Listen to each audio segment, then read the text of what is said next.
오늘 설교의 목적은 내 마음이 교만한지 점검해 볼 필요가 있을 것 같고요. 내 마음은 언제나 겸손한 쪽으로 있어야만이 은혜를 입을 수 있다 하는 말씀으로 말씀을 나눠보도록 하겠습니다.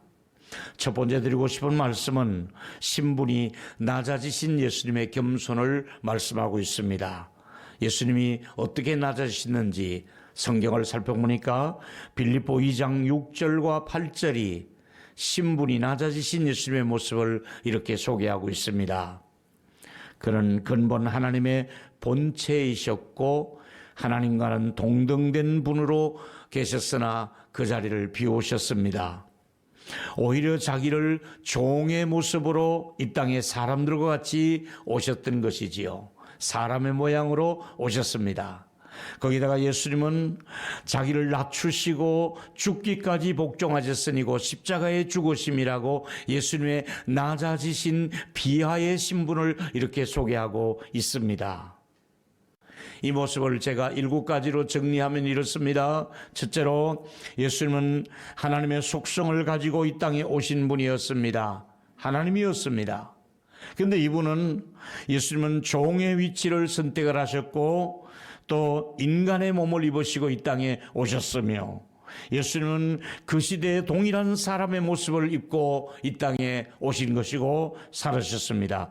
자기를 낮추시기 오셨는데 그분은 어떤 군의 통치자의 모습을 가지고 오실 수도 있고 어떤 지휘관이나 멋진 그런 고관의 모습을 가지고 오실 수도 있는데 낮아진 모습을 가지고 오신 것이지요. 거기다가 죽기까지, 그것도 십자가의 고통을 로마인들이 사형을 시키는 그 방법 그대로 이제 사형수의 몸으로서 십자가에 달리시는 예수님의 모습을 생각해 보십시오. 이것이 예수님의 낮아지신 신분을 성경은 소개하고 있습니다. 두 번째로 낮아지신 예수님의 신분을 높여주시는 모습을 우리가 볼 수 있습니다. 낮아지셨는데 하나님이 높이시는 겁니다. 어떻게 높였습니까? 빌립보 2장 9절에 보니까 하나님이 그를 지극히 높여 모든 이름 위에 뛰어난 이름을 주사, 예수의 이름은 전 세계 사람들이 최고의 이름으로 존귀한 이름으로 부르는 이름입니다. 그 이름을 부르기만 하면 구원받는 하나님의 자녀가 되는 그런 이름으로 만들어 주셨습니다. 그뿐만 아니라 하늘과 땅에 있는 자들과 땅 아래 있는 모든 자들이 그 예수의 앞에 이름 앞에 무릎을 꿇었다고 말씀하고 있습니다. 이 내용도 7가지로 정리하면 이겁니다. 하나님이 지극히 그를 높였다는 것입니다. 뛰어난 이름, 예수의 이름보다 더 위대한 이름은 없습니다. 거기다가 예수님은 하늘에 있는 모든 사람들이 영적인 천사들도 무릎을 꿇었습니다. 땅 아래에 있는 모든 사람들도, 이 땅에 있는 모든 사람들이 예수 이름 앞에는 무릎을 꿇어야 했습니다. 모든 입으로 예수를 주로 시인했다고 말씀하고 있습니다. 여기서 뭘 말해주고 있습니까? 예수님이 낮아지시니까 하나님이 그를 높여주신 것을 우리가 기록을 통해서 볼 수 있지 않습니까? 예수님의 이 신분의 변화를 보면서 나는 어떤가? 나도 몰래 우리는 높아지고자 하는, 내 자신을 자꾸 높이고 있는 내 모습을 볼 수 있지 않습니까? 우리는 나를 높일 것이 아니라 하나님을 드러내고 우리는 낮아져야 되는 것이 우리의 신분인 것이지요. 세상 사람들은 겸손한 사람을 인정하지 않습니다. 그러나 하나님은 겸손한 사람을 인정하시고 높여주신다고 말씀하고 있지 않습니까? 여러분, 잠시 방치하면 우리도 교만해질 수밖에 없습니다. 그냥 놔두면 우리는 나도 몰래 교만해질 수밖에 없어요. 겸손해야만이 하나님의 은혜를 받을 수 있다고 분명히 성경은 하나님이 교만한 자는 물리치시고 겸손한 자에게 은혜를 주신다고 말씀하고 있거든요. 이제 세 번째 얘기는 겸손의 실제적인 적용 몇 사람을 제가 사례를 들어 소개를 하겠습니다. 먼저 겸손에 관한 말씀하실 때 첫 번째로 어린아이처럼 겸손한 배 하나님께 나가야만이 된다고 어린아이를 내세우시고 말씀하신 적이 있습니다. 마태복음 18장 1절과 4절에 그때 제자들이 예수께 나와 질문을 했습니다. 천국에서는 누가 큰 자로 살 수가 있습니까? 이렇게 물었더니 예수님이 어린아이 하나를 데리고 와서 그 앞에 세우시고 어린아이를 보시고 말씀을 하신 적이 있습니다. 내가 진실로 너희에게 이르노니 너희가 돌이켜서 어린아이들과 같이 되지 않으면 결단코 하나님의 나라에 들어가지 못하리라. 이렇게 말씀하시며 대답이 4절에 왜 어린아이가 되어야 되는지를 말씀하고 있습니다. 그러므로 누구든지 이 어린아이와 같이 되지 않으면, 낮추지 않으면 천국에 들어갈 수가 없다. 어린아이처럼 낮추라고 말씀하고 있지 않습니까? 여러분, 예수님은 십자가에 죽기까지 자기를 낮추셨다고 조금 전에 우리가 읽었지 않습니까? 어린아이는 언제나 자기를 낮출 수밖에 없는 여건이 그렇게 되어 있지 않습니까? 어린아이가 자기를 높여본들 높아질 수가 없지 않습니까? 어린아이는 언제나 어린아이의 그 순수한, 예수님께서 어린아이를 모델로 세우시고 말씀하신 이유가 있습니다. 어린아이는 순수하고 겸손할 뿐만 아니라 제일 중요한 것은 부모를 의존합니다. 어린아이일수록 더 신생아일수록 부모의 도움 없이는 아이가 생존할 수가 없습니다. 어린 것이 어떻게 우유를 먹을 수 있습니까? 줘야만이 먹지요. 이것을 왜 얘기합니까? 우리는 어린아이와 같은 심정으로 하나님이 나를 도와주지 않으면, 하나님의 돌봄 없이는 나는 천국에 들어갈 수가 없습니다. 하나님의 은혜가 아니면 나는 하나님의 가족이 될 수가 없습니다. 어린아이처럼 부모가 의지하듯이 하나님을 의지하라는 메시지를 주고 있는 것입니다. 두 번째는 겸손이 무엇이냐 하면 아무것도 자랑할 것이 없는 사람을 겸손이라고 얘기할 수 있습니다. 여러분, 고린도전서 1장 26절 이하에 하나님이 부르신 사람들을 보십시오. 하나님이 부르시고 택한 사람들을 쓰시는 사람들을 보니까 육체를 따라 지혜로운 자가 많지 아니하며 능한 자가 많지 아니하며 문벌 좋은 자가 많지 아니하다고 말씀하면서, 그러나 하나님께서는 세상에 미련한 사람을 세워서 지혜로운 사람하고 붙여서 지혜로운 사람이 미련한 사람에게 밀려납니다. 그 다음에 또 보니까 하나님께서 세상에 강한 사람을 붙들어서 약한 사람 앞에 밀려가게 합니다. 약한데, 누가 봐도 약한데 강자를 밀어냅니다. 이게 하나님이 하시는 방법입니다. 뿐만 아니라 하나님께서 세상에 천한 것들과 멸시받는 것들과 없는 것들을 택하사 있는 자들을 폐하고 세상에서 천대받았습니다. 업신여김을 받았습니다. 별로 환영받지 못한 사람들이었습니다. 그들을 통해서 있는 사람, 자랑하는 사람을 폐하셨습니다. 왜 그렇게 하셨을까요? 여기에 답은 바로 29절에 아무 육체라도 하나님 앞에서 자랑하지 못하게 하려 함이라. 내가 잘해서, 우리가 실력이 있어서, 우리가 모범생이라서 하나님의 자녀가 된 것 아닙니다.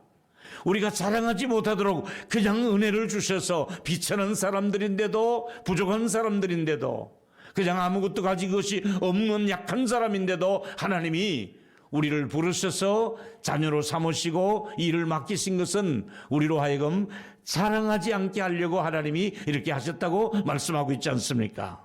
여러분, 본문에서 교만의 주범이 무엇입니까?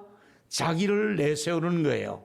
자기를 자랑하는 거예요. 남은 업신여기고 자기를 자꾸 높이는 사람이, 이게 교만의 코스로 가는 첫 번째 단계인 것을 우리가 너무나 잘 알고 있습니다. 스스로 지혜로운 체 하면 안 됩니다. 스스로 잘난 것을 자꾸 과시하면 안 됩니다. 너무 좋은 대학 나왔다고 해서 그걸 앞으로 내세울 필요도 없습니다. 그리고 자기의 실력이 있다고, 자기의 무슨 특별한 뭐가 있다고 자꾸 자기를 내세우면 하나님이 그게 교만으로 가는 길이기 때문에 자기를 내세우지 말라고 말씀하고 있습니다. 최고의 학벌을 가지고 있어도 그거 자랑할 필요가 없습니다. 실력 있고 경제력이 있고 건강하다 할지라도 그거 자랑할 필요가 없습니다. 왜냐하면 그거 자랑하다 보면 자기도 몰래 교만의 코스로 가고 있기 때문에 그런 것이지요. 자신도 모르게 교만해지는 것은 한순간에 그것이 무너지는 일이 있기 때문에 그렇습니다. 저는 이 설교를 준비하면서 교만한 사람을 하나 생각해 봤는데 제일 먼저 떠오르는 사람이 하만이었습니다. 하만이 대궐에 출근할 때마다 모두가 엎드려서 절을 합니다. 그런데 모르드게만큼은 유다인입니다. 함부로 그렇게 절을 하지 않습니다. 이걸 괘씸하게 여기고 모르드게를 없앨 준비를 합니다. 사전 준비를 다 끝냈습니다. 집에는 그를 매달 장대를 만들었습니다. 그런데 그 전날 밤 왕이 잠을 자려고 누우는데 잠이 안 옵니다. 내가 오늘 커피를 많이 마셨나? 왜 이렇게 잠이 안 오냐? 잠을 못 이룬 그 왕이 비서를 불러서 역사를 기록한 책을 좀 가져와라. 그래서 왕의 쭉 궁에서 일어난 일을 쭉 기록해 놓은 기록 일지를 가져와서 읽게 합니다. 왕이여, 어느 날 몇 월 몇 시에는 이런 일이 있었습니다. 그런가? 또 한 장 넘깁니다. 왕이여, 몇 월 며칠 날에는 대궐의 군사들이 모의를 해서 왕에게 생명의 위협을 느끼는데 모르드게라고 하는 사람이 이 정보를 알고 공을 세워서 막았던 적이 있습니다. 그랬어. 근데 그분에게 상 준 게 있느냐? 없습니다, 기록에. 아우, 상 줘야지. 아침에 일어나자마자 하만이 출근해서 문안할 때에 하만, 인자에게 나라에 큰 공을 세운 사람이 있는데 어떤 상을 줬으면 좋겠는가 물으니까 하만은 자기가 그 상의 대상자인 줄 알고 임금님이 타시는 마차에 그를 태우고 온 성을 한 바퀴 두르면서 우리 임금님이 이분을 이렇게 높였다고 얘기해주면 자기가 그 마차를 탈 줄 알고 그렇게 얘기를 했습니다. 그런데 궁궐에 그 보초를 서고 있는 모르드게를 데리고 오라. 그를 세우고 온 성 안에 다니면서 그를 높여준 것입니다. 사실 그때 이미는 유대인들이 다 죽게 돼 있는 상황이었습니다. 그럴 때 어떻게 합니까? 에스더가 모르드게와 힘을 합쳐서 죽으면 죽으리라 하고 3일 금식을 하고 왕 앞에 나갔을 때 금홀이 내밀어지고 그대의 소원을 말을 하라. 우리 민족을 살려주십시오. 누가 너를 죽이려 한단 말인가? 바로 저 하만입니다. 부들부들 떨는 하만, 그놈을 끌고 와서 장대에 달으라. 여러분, 하만이 모르드게를 위해서 장대를 맨다 사형터를 만들 때는 자기 목이 거기 달릴 줄 누가 알았겠느냐 말입니다. 하나님이 교만하면 그냥 내버려 두지 않고 반드시 그를 추락시키는데 하만을 보면 알 수 있지 않습니까? 하나님은 반드시, 우리 따라해 보실까요? 교만하면 하나님이 손본다. 반드시 하나님이 꺾어버립니다. 이게 교만한 것을 하나님이 그냥 두지 않습니다. 손을 댑니다. 그래서 겸손하도록 만드는 것입니다. 세 번째, 모든 것을 내려놓는 것이 겸손입니다. 겸손이 뭐냐? 내려놓지 않으면 겸손해질 수가 없도록 만드는 거예요. 누가복음 18장 25절에 보니까 낙타가 나옵니다. 낙타가 바늘귀로 들어가는 것이 부자가 하나님의 나라에 들어가는 것보다 쉽다. 아니, 낙타가 어떻게 바늘귀로 들어갈 수 있단 말입니까? 이 얘기의 배경은 이렇습니다. 예루살렘에 들어오면 성이 있습니다. 큰 성이 담으로 다 에워싸 있고 동문, 남문, 문이 크게 열려 있습니다. 그게 이제 자유롭게 들어옵니다. 근데 저녁 때가 되면은 적의 침략이 있을 수도 있으니까 어느 시간이 딱 되면은 문을 딱 걸어 잠굽니다. 큰 대문을 딱 닫아버리고 아래 위로 빗장을 딱 채워서 아무도 들어오지 못하도록 막아버립니다. 근데 멀리서 낙타를 타고 먼 거리에서 왔던 상인이 너무 늦게 도착해서 성문이 닫혔을 때에 앞에 도착했습니다. 성문을 두드리며 위에서 있는 파수병에게 제가 너무 늦게 와서 죄송합니다.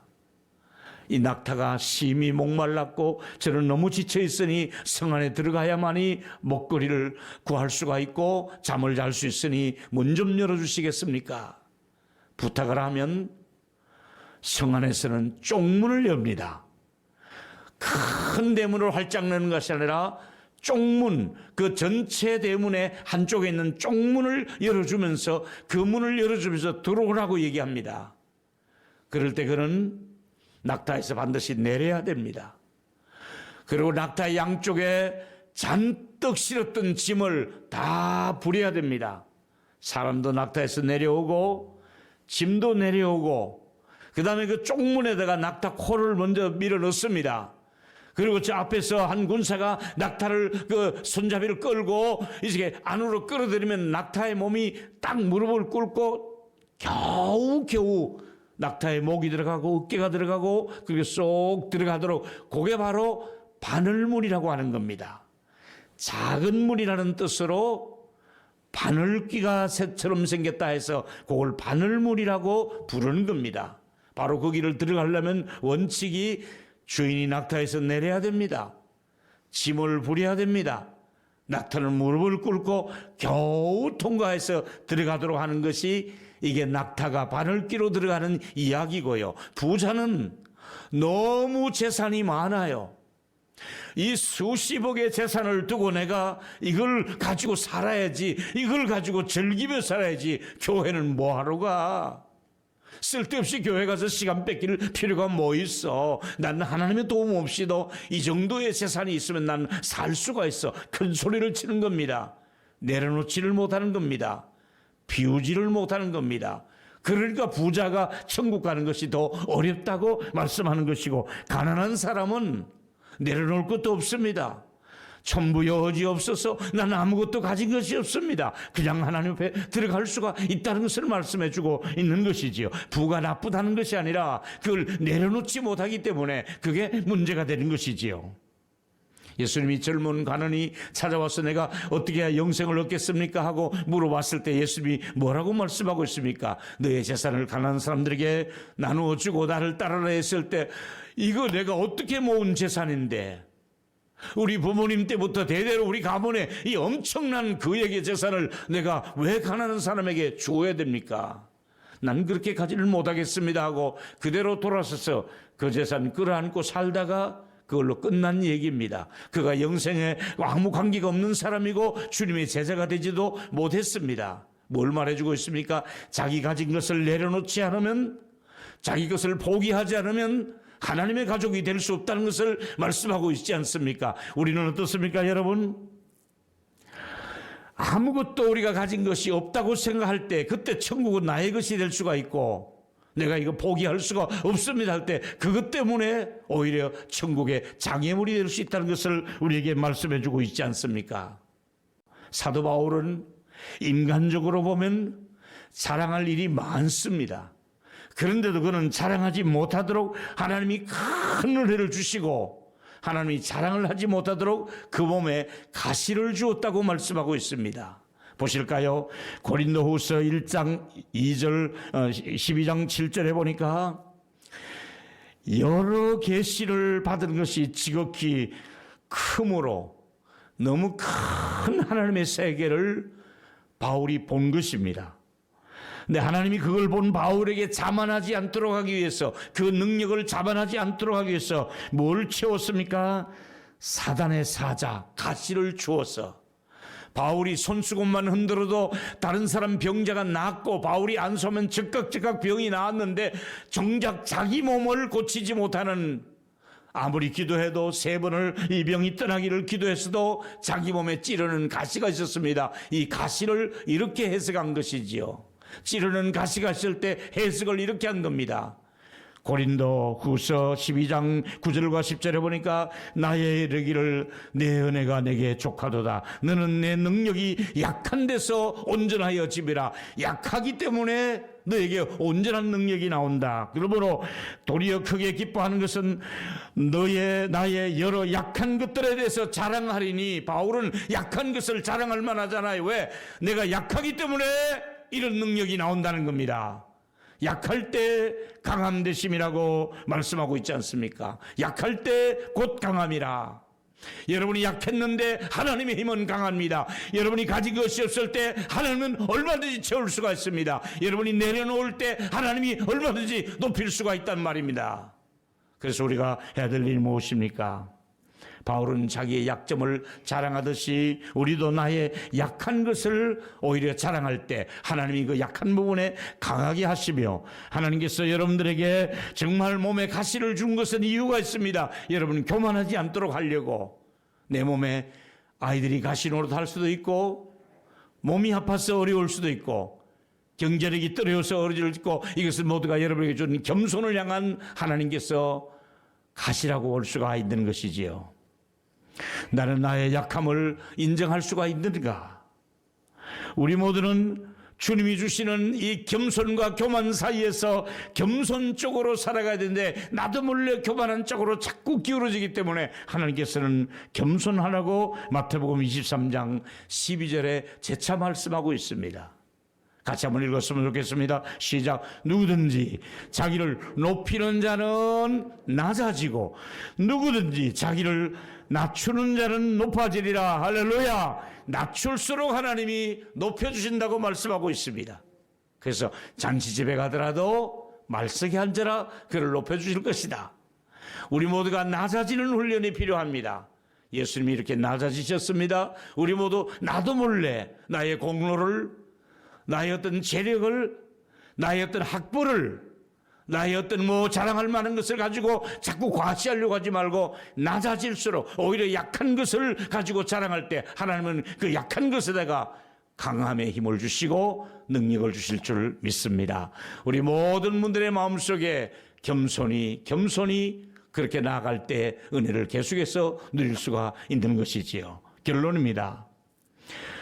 누구든지 교만할 수도 있고 겸손할 수도 있습니다. 사람들은 높이려다가 사단은 추방당하고 말았습니다. 여러 사람들이 높아지다가 떨어지는 경우를 많이 봤습니다. 수많은 정치인들이 잘 나가다가 교만하다가 결국은 추락해서 망신을 당하고 있는 모습을 보고 있지 않습니까? 반대로 예수님은 낮아지셨는데, 죽기까지 낮으셨는데 최고의 영광을 누릴 수 있도록 모든 사람이 예수 앞에 무릎을 꿇으며 주라고 얘기하지 않습니까?